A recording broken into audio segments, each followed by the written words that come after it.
얼마 전 평생 밥상에 국 없이는 식사를 못하시던 저희 어머니께서 혈압 때문에 병원에 입원하셨습니다. 의사 선생님께서 가장 먼저 하신 말씀이 바로 이제부터 무조건 싱겁게 드셔야 합니다 였어요. 평생을 짭짤한 맛으로 살아오신 어머니께는 청천벽력 같은 소리였죠. 혹시 여러분들도 최근 건강검진에서 혈압이 좀 높네요, 저염식 하셔야겠어요 라는 이야기를 듣고 막막하셨나요? 혹은 오랜 시간 고혈압으로 고생하며 싱겁게 먹으려니 도저히 맛이 없어서 자꾸 포기하게 돼요 라고 푸념하신 적은 없으신가요? 사실 많은 분들이 저염식에 대한 오해를 가지고 계세요. 맛없는 음식만 먹어야 한다, 싱겁게만 먹어야 한다는 생각 때문에 시작도 전에 지레 겁먹고 포기하는 경우가 정말 많습니다. 저희 어머니도 처음에는 그랬습니다. 병원에서 권유하는 저염식 식단을 보며 한숨부터 내쉬던 어머니의 모습이 생생합니다. 하지만 여러분, 저염식을 한다고 해서 무조건 맛이 없는 건 아닙니다. 또 소금을 넣는 순서만 조금 바꿔도 우리 혈압은 충분히 관리될 수 있다는 사실 알고 계셨나요? 오늘은 의사들도 깜짝 놀란 2025년 최신 저염식 비법을 알려드립니다. 소금을 넣는 순서를 바꾸고 조금 덜 짜게 먹는 습관을 들인다면 재료 본연의 신선하고 깊은 맛을 느낄 수 있음과 동시에 건강까지 챙길 수 있답니다. 그래서 오늘은 의사들도 깜짝 놀란 2025년 최신 저염식 비법과 함께 혈압 관리에 필수적인 체내 나트륨 배출 꿀팁까지 모두 알려드립니다.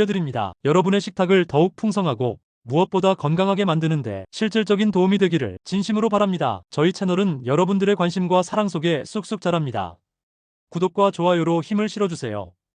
요즘 뉴스만 봐도 고혈압 환자가 얼마나 많은지 실감이 나실 겁니다. 대한민국 성인 3명 중 1명이 고혈압이라는 통계는 이제 놀랍지도 않죠. 심지어 최근에는 젊은 30대, 40대 고혈압 환자도 급증하고 있다고 하니 이제 고혈압은 더 이상 노년층만의 질병이 아닙니다. 우리 자식들, 손주들 세대까지 걱정해야 하는 온 국민의 건강 문제가 된 셈입니다. 주변 친구분들이나 가족 중에도 혈압 약 드시는 분들 한두 명쯤은 꼭 있으실 거고요. 문제는 이 혈압이라는 것이 한번 높아지면 평생 관리해야 하는 숙제와 같다는 점입니다. 침묵의 살인자라는 별명처럼 별다른 증상 없이 조용히 우리 몸을 망가뜨리다가 어느 날 갑자기 뇌졸중이나 심근경색, 심부전, 신장질환 같은 무서운 합병증으로 우리 삶을 송두리째 흔들어 놓을 수 있습니다. 그래서 다들 혈압에 좋다는 온갖 정보를 찾아보지만 결국 모든 의사와 전문가들이 이구동성으로 강조하는 가장 기본이 되는 것은 바로 식습관, 그 중에서도 나트륨 섭취를 줄이는 것입니다. 세계보건기구, 즉 WHO에서 권장하는 하루 나트륨 섭취량은 2000mg입니다. 우리가 흔히 먹는 소금으로 치면 약 5g, 밥숟가락으로 한 숟가락이 채 안 되는 양이죠. 하지만 한국인의 평균 나트륨 섭취량은 그 2배를 훌쩍 넘는 4800mg에 달한다고 합니다. 특히 우리가 즐겨 먹는 김치찌개 한 그릇에는 약 2000mg, 라면 한 개에는 1700mg 이상의 나트륨이 들어있다고 하니 하루 한 끼만으로도 권장량을 훌쩍 넘기기 십상입니다. 맵고 짜고 국물 있는 음식을 즐기는 우리 식문화 때문인데요. 그렇다고 평생 먹어온 입맛을 하루아침에 바꾸는 것이 어디 쉬운 일인가요? 밍밍하고 맛없는 음식을 억지로 먹다 보면 음식을 통한 즐거움은 사라지고 오히려 스트레스만 쌓여 건강에 더 해로울 수 있습니다. 결국에는 에라 모르겠다, 먹고 싶은 거 먹고 살란다 하며 포기하게 되는 경우가 대부분입니다. 그래서 오늘 제가 제안하는 방법은 무작정 소금을 빼는 것이 아니라 소금 대신 다른 재료로 맛을 내고 조리법을 살짝 바꾸어 맛과 건강을 모두 잡는 것입니다. 또 소금을 넣더라도 그 순서를 바꿔서 좀 더 건강하게 음식을 먹을 수 있는 비법입니다. 오늘 알려드릴 맛있는 저염식 레시피 3가지 지금부터 아주 구체적이고 자세하게 따라하기 쉽게 알려드릴 테니 눈과 귀를 활짝 열어주세요. 첫째,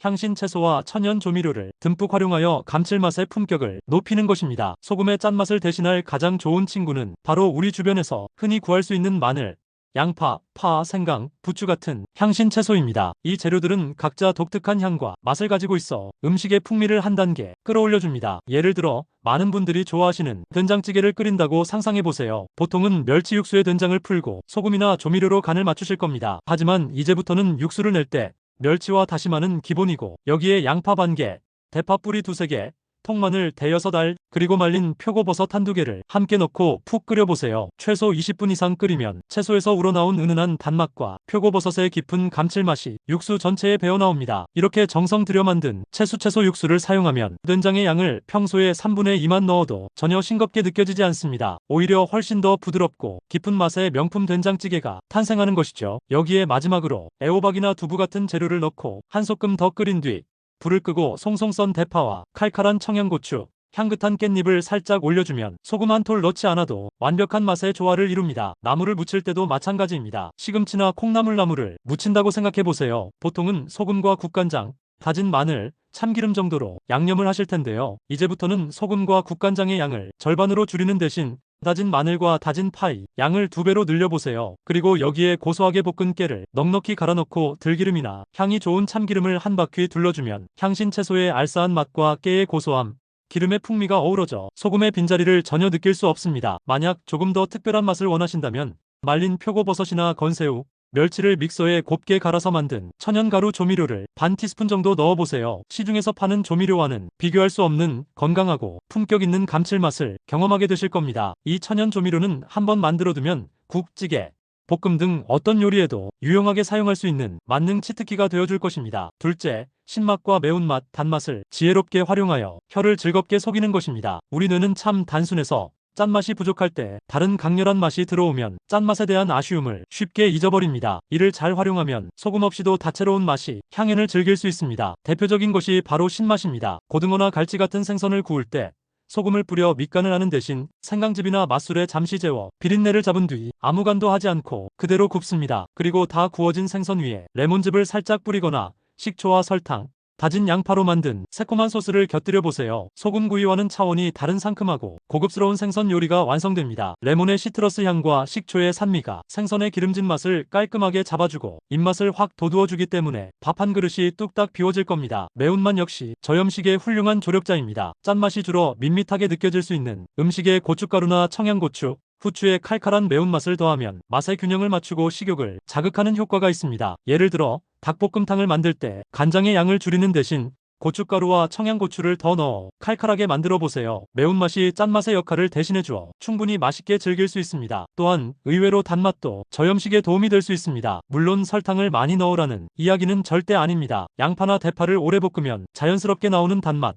혹은 꿀이나 올리고당, 조청 같은 건강한 단맛을 아주 살짝만 가미하면 음식의 전체적인 풍미가 부드러워지면서 짠맛의 부족함이 덜 느껴지게 됩니다. 셋째, 조리법과 소금을 넣는 순서, 즉 타이밍을 바꾸어 짠맛의 효율을 극대화하는 것입니다. 이것은 오늘 알려드리는 비법 중 가장 중요하고 즉각적인 효과를 볼 수 있는 방법이니 꼭 기억해주세요. 대부분의 사람들은 요리를 시작할 때부터 소금이나 간장으로 간을 맞춥니다. 하지만 이는 나트륨 섭취를 늘리는 가장 큰 원인 중 하나입니다. 재료를 볶거나 끓이는 과정에서 짠맛이 재료 속으로 모두 스며들어 버리기 때문에 정작 우리가 혀로 느끼는 짠맛은 약해집니다. 결국 원하는 짠맛을 내기 위해 계속해서 소금을 더 넣게 되는 악순환이 반복되는 것이죠. 하지만 이 순서만 바꾸면 마법 같은 일이 일어납니다. 모든 조리가 끝난 후 불을 끄기 직전이나 상에 내기 직전에 소금을 살짝만 넣어 간을 해보세요. 이렇게 하면 짠맛이 재료 속으로 스며들지 않고 음식 표면에 머물러 있게 됩니다. 덕분에 음식이 혀에 닿는 순간 짠맛이 강렬하게 느껴져 적은 양의 소금으로도 충분히 간이 맞다고 느끼게 되는 것입니다. 이는 과학적으로도 증명된 사실입니다. 실제로 여러 연구 결과에 따르면 조리 마지막 단계에 간을 하는 것만으로도 나트륨 섭취량을 최대 30%까지 줄일 수 있다고 합니다. 국이나 찌개를 끓일 때도 마찬가지입니다. 다 끓인 후에 각자 그릇에 덜어 식성에 맞게 소금이나 후추를 아주 살짝만 추가해서 먹는 습관을 들여보세요. 처음에는 조금 어색할 수 있지만